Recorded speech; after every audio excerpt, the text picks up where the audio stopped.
संत जनाबाई अद्भुत कथा भाग 1. जिच्यासाठी विठ्ठलाने स्वतः घरकाम केले. जय जय रामकृष्ण हरी. पांडुरंग हरी. विठ्ठल विठ्ठल. महाराष्ट्राच्या संत परंपरेमध्ये अनेक महान संत होऊन गेले. कोणी ज्ञानाचा मार्ग दाखवला, कोणी नामस्मरणाचा, कोणी भक्तीचा. पण या परंपरेमध्ये एक अशी भक्ती होती जिचे जीवन म्हणजे कष्ट, दुःख, साधेपणा आणि अखंड विठ्ठलप्रेम यांचे सुंदर उदाहरण आहे. ती भक्त म्हणजे संत जनाबाई. जनाबाईकडे मोठी संपत्ती नव्हती, मोठे घर नव्हते, राजेशाही जीवन नव्हते. तिच्या हातात होती फक्त कामाची साधने आणि ओठांवर होते विठ्ठल विठ्ठल विठ्ठल. ती धान्य काढताना विठ्ठलाचे नाम घ्यायची, दळण दळताना विठ्ठलाला आठवायची, घर झाडताना विठ्ठलाशी बोलायची, पाणी भरताना विठ्ठलाशी मनातल्या मनात गप्पा मारायची. आणि तिची भक्ती इतकी निर्मळ होती की वारकरी परंपरेतील प्रसिद्ध व्याख्यानिकानुसार स्वतः पांडुरंग तिच्या मदतीला येत असे. पण जनाबाईच्या आयुष्यात हे कसे घडले? चला ही अद्भुत कथा सुरुवातीपासून जाणून घेऊया. जनाबाईचा जन्म महाराष्ट्रातील गंगाखेड येथे झाल्याचे संत परंपरेत मानले जाते. त्यांचे वडील दमा आणि आई करुंड अशी नावे परंपरेत सांगितली जातात. जनाबाईच्या घरात श्री विठ्ठलाविषयी भक्ती होती. लहानपणापासूनच जनाबाईच्या मनात देवाविषयी एक वेगळे प्रेम होते. लहान मुलांना जसे खेळणे, खाणे, फिरणे यामध्ये आनंद मिळतो, तसे जनाबाईंना देवाचे नाव घेण्यात समाधान मिळत असे. त्यांना विठ्ठल म्हणजे फक्त मंदिरात उभा असलेला देव वाटत नव्हता. त्यांच्यासाठी विठ्ठल म्हणजे आपला माणूस, आपला आधार, आपला सखा आणि आपल्या दुःखात धावून येणारा देव. लहान वयात आले दुःख. परंपरेनुसार त्यांच्या वडिलांना पंढरपूरला जाऊन विठ्ठलाच्या सेवेत राहण्याची इच्छा होती. त्या काळात पंढरपूर म्हणजे वारकऱ्यांसाठी भक्तीचे मोठे केंद्र. चंद्रभागेच्या तीरावर उभा असलेला विठ्ठल, कमरेवर हात ठेवून भक्तांकडे पाहणारा पांडुरंग आणि त्या विठ्ठलाच्या दर्शनाची जनाबाईंच्या मनात तीव्र ओढ निर्माण झाली. जनाबाईंचे वडील त्यांना घेऊन पंढरपूरकडे आले, अशी संत परंपरेतील कथा आहे. पंढरपूर जवळ येत गेले तसे जनाबाईचे मन आनंदाने भरून आले. दूरवरून मंदिराचा परिसर दिसू लागला, चंद्रभागेचा किनारा दिसला आणि अखेर त्यांच्या डोळ्यासमोर आला पांडुरंग. जनाबाईंनी विठ्ठलाचे दर्शन घेतले. त्या क्षणी त्यांच्या मनात एकच भावना होती, हा माझा देव आहे. त्या दिवसापासून विठ्ठलाशी नाते आणखी घट्ट झाले. संत परंपरेनुसार पुढे जनाबाई संत नामदेवाच्या कुटुंबात राहू लागल्या. नामदेवांचे घर हे त्या काळातील भक्तीचे एक मोठे केंद्र होते. घरात विठ्ठलाचे नामस्मरण होत असे, भजन कीर्तन होत असे, संतांचा सहवास मिळत असे. पण जनाबाईंचे जीवन मात्र घरकामात जात असे. त्या घरातील कामे करायच्या, पाणी आणायच्या, धान्य दळायच्या, कपडे धुवायच्या, सडा सारवण करायच्या. दिवसभर कष्ट करूनही त्यांच्या तोंडून तक्रार निघत नसे. त्यांच्या ओठावर एकच नाम असायचे, विठ्ठल विठ्ठल. काम आणि भक्ती दोन्ही एकत्र. जनाबाईंच्या भक्तीचे सर्वात सुंदर वैशिष्ट्य म्हणजे त्यांनी भक्तीसाठी काम सोडले नाही. त्यांना वाटत नव्हते की देवाची भक्ती करण्यासाठी जंगलात जावे लागते. त्यांना वाटत नव्हते की देवासाठी मोठे मोठे यज्ञ करावे लागतात. त्यांच्यासाठी घरकाम म्हणजे सेवा, कष्ट म्हणजे पूजा, नामस्मरण म्हणजे साधना. त्या जात्यावर धान्य दळत असताना म्हणत, विठ्ठला तू माझ्याबरोबर आहेस ना. जणू ते देवाशी प्रत्यक्ष बोलत असत. आणि त्यांना खरोखर विश्वास होता की विठ्ठल त्यांचे बोलणे ऐकतो. जनाबाई आणि विठ्ठलांचे अनोखे नाते होते. जनाबाई विठ्ठलाला घाबरत नव्हत्या. त्या विठ्ठलाशी प्रेमाने बोलत, कधी त्यांच्याकडे हट्ट करत, कधी त्यांच्यावर रागवत, कधी त्यांच्याकडे आपले दुःख सांगत आणि कधी त्यांच्याशी अगदी घरातील माणसाप्रमाणे गप्पा मारत. त्यांच्या भक्तीमध्ये मोठेपणा, अभिमान नव्हता, फक्त प्रेम होते. त्यामुळेच त्यांच्या अभंगामध्ये विठ्ठलाशी असलेले हे जवळचे नाते दिसून येते. दळण दळताना विठ्ठल जनाबाईंच्या जीवनाशी जोडलेली सर्वात प्रसिद्ध भक्ती परमेश्वरातील कथा म्हणजे विठ्ठलाने त्यांच्या दळणात मदत केली अशी आख्यायिका. एकदा जनाबाईंवर खूप काम होते. घरातील कामे संपत नव्हती. धान्य दळायचे होते. दिवसभर कष्टाने त्या थकल्या होत्या, पण कामे बाकी होती.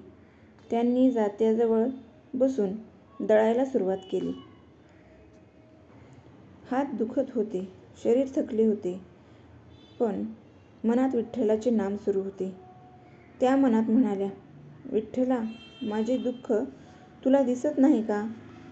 आणि भक्ती परंपरेतील आख्यायिकेनुसार त्यांच्या या अर्थ हाकेला पांडुरंगाने प्रतिसाद दिला. जनी, मी आलो. कल्पना करा, रात्र झाली आहे. घरातील सगळे झोपले आहेत. जनाबाई मात्र जात्यावर बसून दळण दळत आहेत. त्यांच्या डोळ्यात थकवा आहे, पण ओठांवर विठ्ठलाचे नाम आहे. आणि अचानक त्यांच्याजवळ कोणीतरी येते. तो दुसरा कोणी नसून स्वतः विठ्ठल. जनाबाईंना जणू आपल्या देवाचा साक्षात्कार होतो. विठ्ठल त्यांच्या कामात मदत करतो. जनाबाईंच्या डोळ्यात आनंदाचे अश्रू येतात. त्यांना वाटते, माझा विठ्ठल मला सोडून कुठेही गेला नाही. या कथेतील सर्वात सुंदर संदेश असा आहे, देवाला मोठ्या पूजा नको. देवाला भक्ताचे निर्मळ मन हवे. जनाबाईंची भक्ती का वेगळी होती? जनाबाई म्हणत असत की देव आणि भक्त यांच्यामध्ये अंतर नसते. देवाला जर प्रेमाने हाक मारली तर तो भक्ताजवळ येतो. त्यासाठी मोठं ज्ञान आवश्यक नाही, मोठी संपत्ती आवश्यक नाही, मोठी पदवी आवश्यक नाही. फक्त मनापासून भक्ती हवी. जनाबाईंचे आयुष्य याचेच उदाहरण होते. जनाबाईंच्या अभंगामध्ये त्यांच्या रोजच्या जीवनाचे चित्र दिसते. त्या संसारातील छोट्या छोट्या कामांमध्येही विठ्ठलाला पाहत. दळण दळताना विठ्ठल, कपडे धुताना विठ्ठल, घर झाडताना विठ्ठल, पाणी भरताना विठ्ठल, स्वयंपाक करताना विठ्ठल. म्हणजे त्यांच्यासाठी देव मंदिरापुरता मर्यादित नव्हता. त्यांच्या संपूर्ण जीवनात विठ्ठल होता. म्हणूनच जनाबाईची भक्ती सामान्य माणसाला खूप जवळची वाटते. जनाबाईंच्या आयुष्यात कष्ट कमी नव्हते.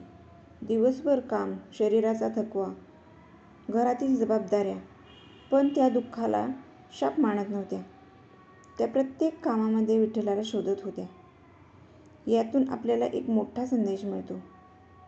काम कितीही मोठे आहे, यापेक्षा ते करताना आपल्या मनात कोण आहे हे महत्त्वाचे आहे. जनाबाईंसाठी प्रत्येक कष्ट म्हणजे विठ्ठलाची सेवा. संत नामदेवाच्या सहवासामुळे जनाबाईच्या भक्तीला आणखी एक डोळ मिळाली. नामदेव स्वतःच विठ्ठलाचे महान भक्त. जनाबाई त्यांच्यासोबत राहून विठ्ठल भक्तीच्या वातावरणात वाढल्या. त्यामुळे त्यांच्या मनातील विठ्ठलाविषयीचे प्रेम दिवसेंदिवस वाढत गेले.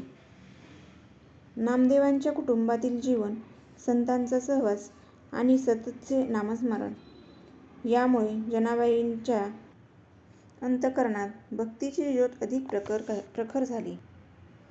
जनाबाईंना विठ्ठलाकडून धन संपत्ती नको होती. त्यांना राज्यवैभव नको होते.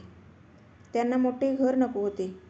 त्यांना फक्त एकच गोष्ट हवी होती, विठ्ठलाचे चरण आणि अखंड नामस्मरण. त्यांच्या दृष्टीने जगातील सर्वात दुःखापेक्षा विठ्ठलाचे नाव मोठे होते. जनाबाईंच्या कथेत सर्वात सुंदर भाग म्हणजे देवाने भक्ताला आपले मानले. भक्तीच्या आख्यायिकांमध्ये विठ्ठल जनाबाईच्या कामात मदत करतो, तिच्यासोबत जळतो, तिच्या दुःखात सहभागी होतो. प्रसंग येतात. हे प्रसंग ऐकताना एक गोष्ट मनात स्पर्श जाते. ज्याला संपूर्ण जगाचा देव म्हणतात, तोच देव एका साध्या भक्तीच्या घरातील कामात हातभार लावतो.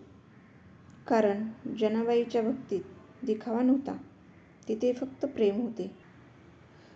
अशा प्रकारे एका साध्या मुलीपासून जनाबाईंचा प्रवास सुरू झाला. लहानपणी विठ्ठलाच्या चरणी मन अर्पण केले. पंढरपूरच्या भूमीत आल्या. नामदेवांच्या घरात राहू लागल्या. दिवसभर कष्ट केले, पण त्या कष्टामध्येही विठ्ठलाचे नाम सोडले नाही. आणि त्यांच्या या निर्मळ भक्तीमुळे विठ्ठलाशी त्यांचे नाते इतके घट्ट झाले की भक्ती परंपरेत सांगितली जाते, जनाबाई काम करत नव्हती एकटी, तिच्यासोबत तिचा विठ्ठल काम करत होता. पण जनाबाईंच्या आयुष्यात अजून पुढे मोठे प्रसंग येणार होते. त्यांच्या भक्तीची परीक्षा होणार होती. त्यांच्यावर संकटे येणार होती आणि त्या संकटाच्या वेळी स्वतःच पांडुरंग आपल्या भक्तेच्या पाठीशी कसा उभा राहिला, याची कथा आणखी विलक्षण आहे. ती आपण पाहूया. संत जनाबाईंची अद्भुत भाग 2.